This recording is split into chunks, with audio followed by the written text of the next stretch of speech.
Hey there, my name is SNDBZX and welcome to Touhou X DBZ, or Dragon Ball, aka What If Touhou Was in Dragon Ball Z, the Touhou version of my What If Neptunia Was in Dragon Ball Z. Go check that out if you have not and you're interested in Hyperdimension Neptunia. First off, I want to say thank you for 150 subs. It means a lot, but we'll swiftly move past that as I want to mention some things before we start this What If. There are over 380 Touhou characters. Not to mention their official lore and personalities is kind of hard to figure out. If you know anything about Touhou, you know that fan lore is powerful, especially in Touhou. Not to mention the hacks some characters have. Like, I can't just put in Sakuya and say that she has her unlimited time stop while she has Dragon Ball powers. She'd be debatably the most broken character in the show, or in the story. Or no, she would be, depending on how strong her base power is. So I'm going to try to make the Touhou characters work the best I can by implementing their Touhou characteristics and personality, as well as some fan stuff, some fan phrases. For example, characters' personalities, some aren't very well thinned out, so I might look into some fan lore of personalities for some characters if I don't think I have enough to work with or that it works well. Please feel free to give criticism and feedback if you want a Touhou fan, as I am a rather noob. I am a little bit of a noob when it comes to the franchise. So let's start our story here. Our story begins like any other Dragon Ball story does. Goku landing on Earth. Normally, this is where Grandpa Gohan would have found the young Goku, and named him, well, Goku, as he would have hit his head and forgot his name was Kakarot. Goku, however, has his fate changed, as fate does. Goku is found by a woman of a shrine, the Hakure Shrine, and she takes the young boy under her care. In this household, he also gains a sister, Reimu Hakure. Please tell me if I'm pronouncing these characters' names wrong, by the way. Goku's fated adventures are drastically changed from this. 5 years pass with the family, Reimu being 10 years older than Goku, and Goku is quite different. Speaking of him, Goku probably wouldn't be named Goku in the first place, but for the sake of convenience, we're just going to say that his name is Goku Hakure. And that he does not learn martial arts. If he does, it's very minor stuff. He would be learning of the Hakure fighting style, one dedicated to protecting the world from yokai, demons, and the such. More details on that later. And on that night, Goku looks up to the moon and changes.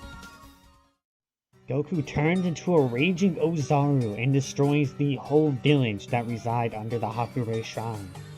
Under most circumstances, Minako, the fan name of Reimu's mother, which is possibly also my terrible pronunciation, again, please tell me if I'm pronouncing this wrong, would have killed the giant monkey, as that's her job. However, knowing it's Goku, she couldn't bring herself to do so. During the fight, Reimu also came in trying to fight the monkey, but was nearly killed before her mother saved her. Minako eventually brought the ape down. However, this traumatizing experience would go on to permanently affect Reimu, as the mere experience of death at such a young age would affect anybody. Well, anybody normal, at least. She becomes a much more quiet and shy girl, doubtful of her abilities. But when the going gets tough, the Reimu gets going. If it weren't for the cruel hands of fate, maybe her fight wouldn't have been against her alien brother, but fate truly was a cruel mistress. 5 more years passed since the disaster of the Great Ape. The 41-year-old Minako, 20-year-old Reimu, and 10-year-old Goku Hakure stay at the Hakure Shrine. The village is repopulated slightly, however it is much smaller than before. Young Goku is much more well-mannered and socialized, however he is still energetic and loves fighting. While Minako was cleaning and Reimu was staring over the village, Goku ran around and played in the yard with the soccer ball, a sport that was brought to his attention by someone who had moved to the village. They were living fine lives again, despite Reimu's sudden souring in personality. One day, a strange occurrence happens. A car arrives at the village. The owner of the vehicle approaches the shrine and is greeted by the Hakure family. The girl introduces herself as Bulma, and she explains that she's looking for Dragon Balls. Goku doesn't want to give up the Dragon Ball Bear shrine, as he quite cherished the ball. It was kind of like a godly possession. They didn't quite worship it like other gods, but they did have high respect for it. Minako had some weird specific reason that she never quite told them. She has Goku and Reimu go with Bulma after learning of her intentions. They are very confused, and it makes Reimu freak out, but Minako insists that she'll be okay. Their mother feels the adventures will help them grow, and Minako is hoping that it will help her daughter with her trauma that was caused by Goku during his great rampage. In this story, Goku doesn't go out looking for food during the first night together. While he is adventurous, he knows his little sister would be worried that he ran out in the dark alone. He does, however, still find Master Roshi's turtle, and the three of them bring it back to the ocean. On the way there, a giant beast shows up and wants to eat the turtle. Goku and Reimu don't want that, however, and show him what they can do. Remember when I mentioned Goku learning the Hakure fighting style? Well, let's get into that, just in case you're confused. The Hakure fighting style is a fluid usage of items that help your ki flow. However, after enough practice, the user will be able to shoot ki blasts normally. Reimu is able to use amulets, those paper slits she throws in the game, and 5 yin-yang orbs. Goku is unable to use the amulets, despite them being an easier item to use, but he is able to attack with up to 3 yin-yang orbs. Now obviously, the monster still gets bodied, so let's continue. After defeating the beast, the group lets the turtle leave, and the turtle doesn't come back. Who does come back, however, is an old man flying on a, flying turtle. The old man reveals himself as Master Roshi, martial arts master, and his flying turtle named Genji. Master Roshi had the Dragon Ball and would give it to one of the girls if they showed their panties. Reimu wasn't going to have that and was going to have Goku maul the man, if she was being honest. But Bulma really wanted the Dragon Ball, and so she showed them off.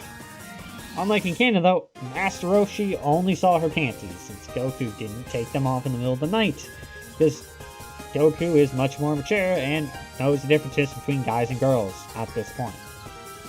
Roshi gives them the Flying Nimbus, as he has a turtle and can't use the Nimbus anyways, and with their mystical cloud, their journey continues. Afterwards, we get to the Oolong episode, and I've got some bad news. Reimu and Goku were trained to kill bad yokai, and Oolong is a bad guy who isn't human, making him seem like a bad yokai. Oolong tried many forms, however, his transformations were no match for the Hakure style.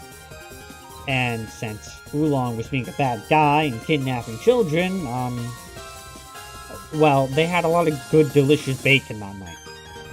Soon after, our heroes run into the desert bandit Yamcha.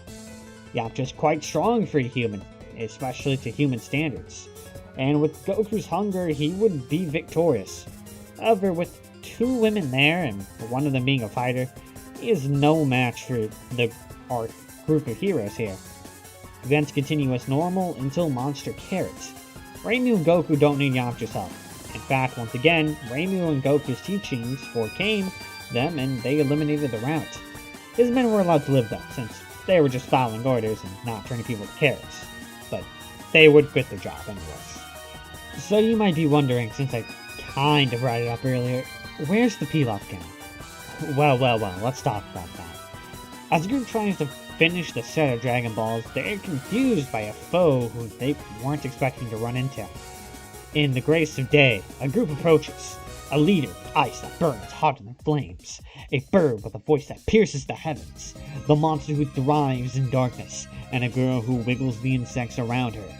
Kirno, Mistia, Rumia, and Wriggle With their power combined, they form Team 9! After doing some cool poses, Kirino walks up to the group and she says, I don't need the others' help. I can beat you on my own since I'm the strongest, Kirino declared. She made a deal since 4 against 2 was unfair. Kirino said that if the two of them can beat her, she'd give them the Dragon Ball. Goku and Reimu took the challenge, and Goku challenged first. Goku first tried brutishly using hand-to-hand combat. However, he is unable to fight like that on the Nimbus, and Kirino can also fly. Goku summoned his 3 yin-yang orbs and tried firing them at Kirino. Kirino flew into the air, but was held back on the ground by Goku, who jumped off the Nimbus, and then swung his hand so that his orbs would track back. However, Kirino used her ice powers to negate the orbs. Goku was then shot off with a beam and frozen solid.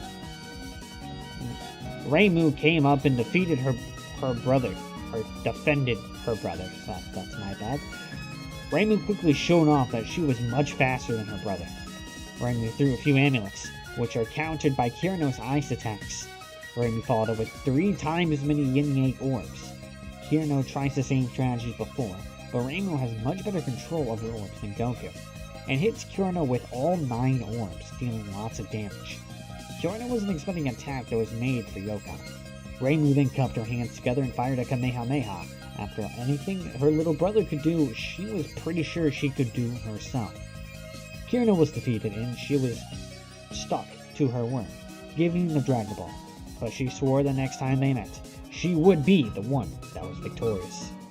The group, now with the Dragon Balls, brings them together and summons the dragon, Shenron. Then they all have to decide what to wish for. Goku has no idea. Bulma wants the perfect boyfriend, and Reimu wants to revive all the people killed in the village, which all 3 of them agree on, but they're unable to wish for since Shenron is unable to revive someone who died longer than a year ago.